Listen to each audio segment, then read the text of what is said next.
Agad-agad na magko-convene ang Senado bilang impeachment court pagkatanggap ng articles of impeachment mula sa Kamara. Para kay Senate President Tito Soto, isang araw matapos ang transmittal ng reklamo, ang ibig sabihin ng forthwith. Nagpulong na kanina ang mga senador para sa posibleng paglilitis na ila-livestream at magiging bukas sa publiko. Nakatutok si Mav Gonzalez. Wala pa mang desisyon ang plenaryo ng Kamara kung i-impeach si Vice President Sara Duterte, nagpulong na ang mga senador para paghandaan ang posibleng paglilitis. Tsak nang agad-agad i-convene ang impeachment court pagkatanggap nila ng articles of impeachment mula sa Kamara. Sa akin, 14th, the following day. May matanggap, the following day, we will report it to the Senate proper. And then, I will convene the Senate into an impeachment court. We will take our oaths and then follow the procedures that should be done. Ganyan din katagal ang pagitan ng transmittal at pag-convene ng impeachment court laban kay nooy Supreme Court Chief Justice Renato Corona. Sa reklamo naman kay Duterte, May 11 pa inaasahang magbobotohan ng Kamara at saka palang malalaman kung kailan ang transmittal. Kailangang isesyon ang Kongreso para tanggapin ng Senado ang articles of impeachment. Pero oras na matanggap na ito ng Senado, pwede namang ituloy ang pagdinig ng impeachment court kahit mag-break ang Kongreso sa June 5. Sabi ni Soto, walang pressure kahit pa vice-presidente ang ini-impeach. Dapat ang mentality namin, we have to do our job. We have to be impartial. Kahit sino pa yung ipapadala sa amin na articles of impeachment. Siniguro rin ni Soto na bukas sa publiko at ila-livestream ang impeachment trial. Kanya-kanya na rin paghahanda ang mga senador, lalo't may mga unang beses umupo bilang senator judge. Merong task force sa rules of court. Nag-invite ako ng isang judge to brief me kung ano yung pati yung compilation of evidence. Iba yung lawyers, may experience sila sa litigation, may experience sa court proceedings. 5 lang sa 24 na senador ang abogado, sina Senators Alan Peter at Pia Cayetano at sina Senators Chis Escudero, Rodante Marcoleta at Kiko Pangilinan. I'm a lawyer naman, so may baon naman akong mga preparations. Apo. Thank you. Yeah. Apo. Galing naman ako sa previous impeachment din, di ba? Hindi mo naman prepare. Basta kung ano yung dumating, darating. 27 million pesos ang nakalaang pondo ng Senado para sa impeachment trial, kabilang ang para sa venue, pagkain at security measures. May nagastos na para sa mga isusuot nilang robes, pero hindi pa naman tiyak kung mauubos ang pondo. Initial information is that 60 robes yung pinagawa at 7,000 per piece. So that's around 400 plus other incidental siguro. Nagastos yung 540. Kung hindi magamit, susuli sa treasury. Kung hindi matuloy, susuli sa treasury. Mav Gonzalez, Nakatutok, 24 Oras.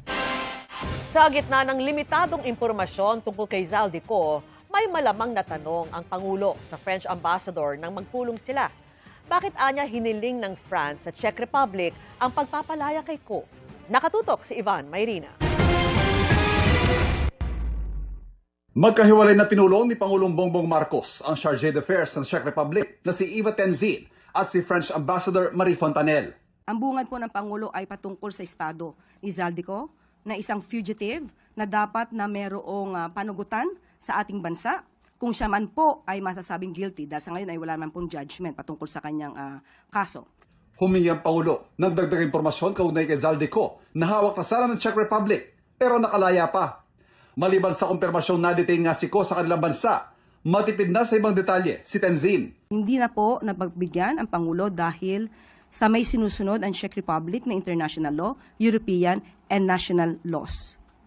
At sabi po niya kung pwede nga po na makahingi pa ng tulong mismo sa gobyerno ng Czech Republic, pero ang tugon lamang po nila ay makikipagtulungan sila ng naaayon sa kanilang batas.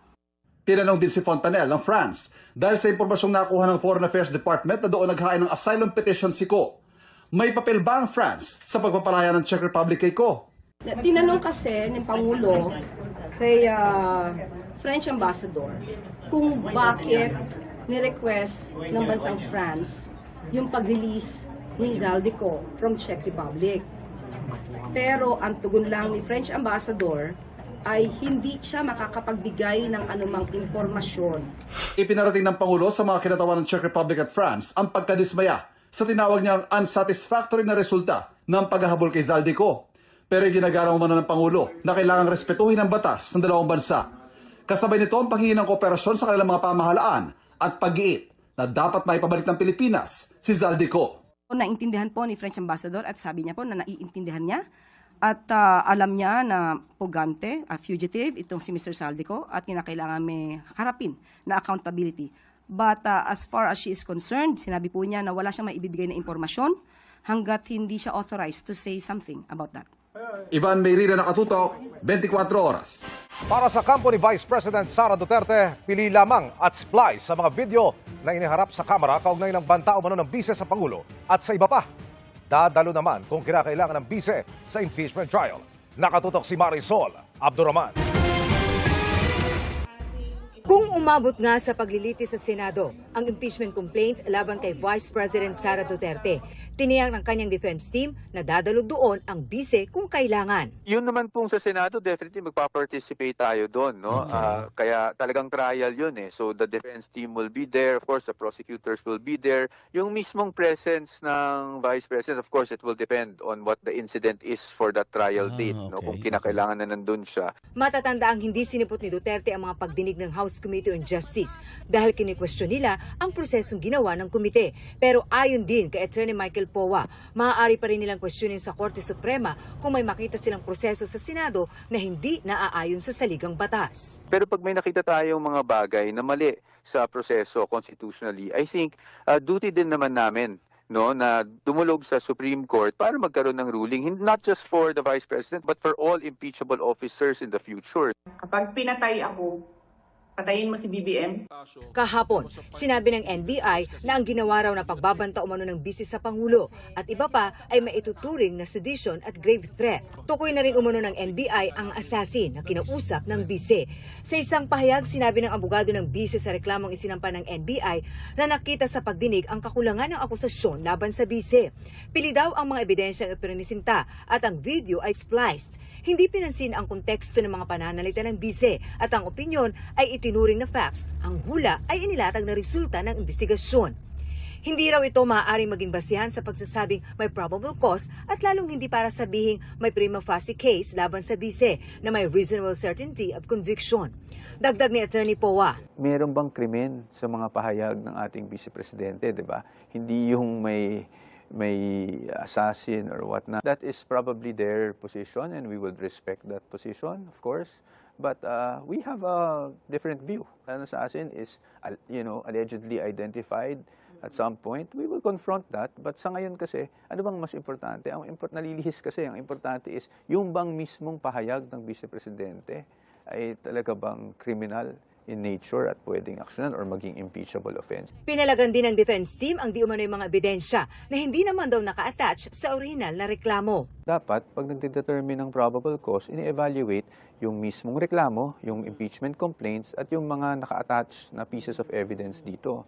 Pero kung susuriin natin itong mga impeachment complaints, wala naman pong naka-attach na mga pieces of evidence such as yung SALN, for example. That's why hindi natin alam kung ano naging basehan ng mga aligasyon na yon. May mga inilabas daw na ebidensya, pero hindi naman daw galing sa mga complainant, kundi sa komite. Kaya tanong ni Powa, how do we expect the respondent to intelligently respond to all of these allegations kung after the fact na nag-file kami ng answer tsaka sila biglang maghahanap ng mga ebidensya kuno? Tugon ni House Justice Committee Chair Jervil Luistro. Sana present nila sa Justice Committee, no? Problem is they're pronouncing this only to media and we cannot appreciate those pronouncements if not made during the forum before the Justice Committee. Ngayong lusot na sa Committee on Impeachment Complaint, dadalhin na ito sa plenaryo para pagbotohan ng mga kongresista. Ayaw daw pangunahan ng defense team ni VP ang magiging resulta sa plenaryo. Pero umaasa silang may mga mambabatas na titingnang maigi ang committee report at ang mga constitutional issue na ni-raise ng kanyang kampo. I-assess rin kung paano ba nga nakalap itong mga pieces of evidence na sinasabi nilang sumusuporta sa mga aligasyon. Ito ba'y galing sa complainant o ito ba'y galing sa committee? Pwede ba yun? Is that constitutionally correct? Dahil syempre, hindi naman siguro natin gusto na magkaroon ng isang articles of impeachment na constitutionally infirm na itatransmit sa Senate. Ipinagtanggol din ang bise ng kanyang kapatid na si Veronica. She can be many things, but she's not a thief, she's not dishonest. Ayun talaga. So I know that she can withstand what she's going through right now because she has her truth.